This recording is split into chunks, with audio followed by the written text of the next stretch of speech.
Bismillahirrahmanirrahim. Assalamualaikum warahmatullahi wabarakatuh.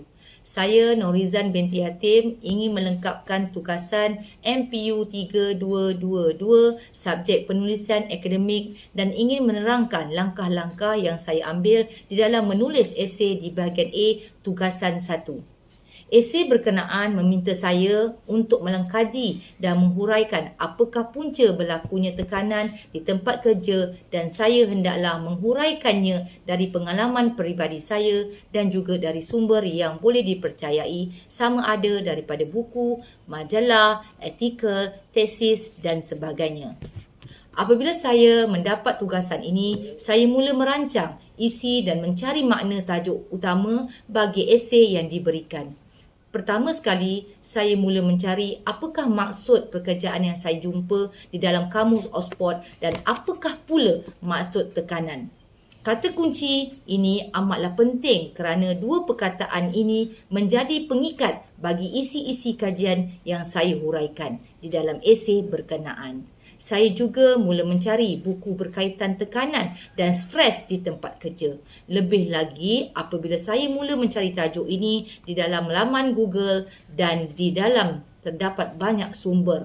Namun, saya perlu melihat apakah ini sumber yang boleh dipercayai atau tidak.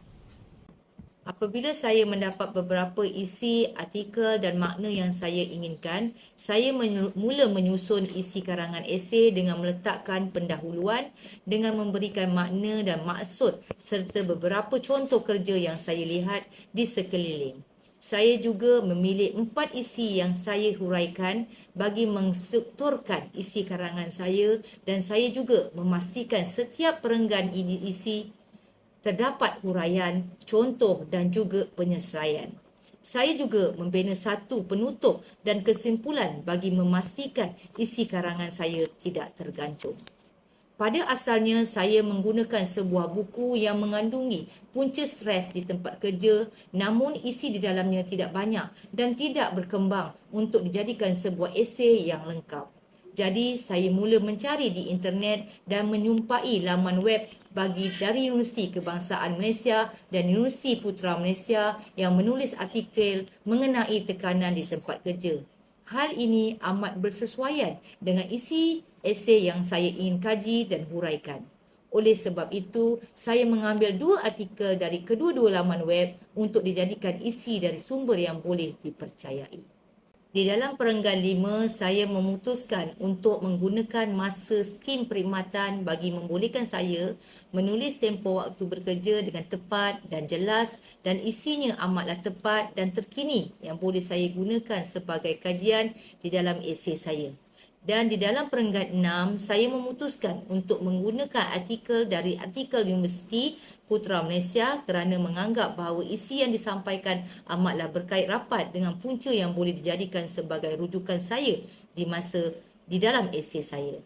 Saya mengambil masa selama 4 hari untuk menyiapkan esei saya kerana terdapat beberapa aspek yang paling mencabar untuk menyiapkan tugasan ini. Yang pertama ialah saya sukar untuk mencari sumber yang boleh dipercayai kerana wujudnya artikel yang berdasarkan pandangan dan pengalaman peribadi semata. Pengalaman peribadi telah saya huraikan di dalam esei mengikut pengalaman saya. Dan kedua, apabila sumber yang boleh dipercayai ini dihuraikan di dalam bahasa Inggeris, membuatkan saya sukar untuk menterjemahkan semula di dalam bahasa Melayu.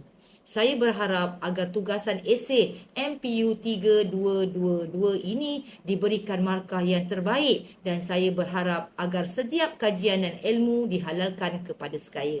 Sekian, terima kasih.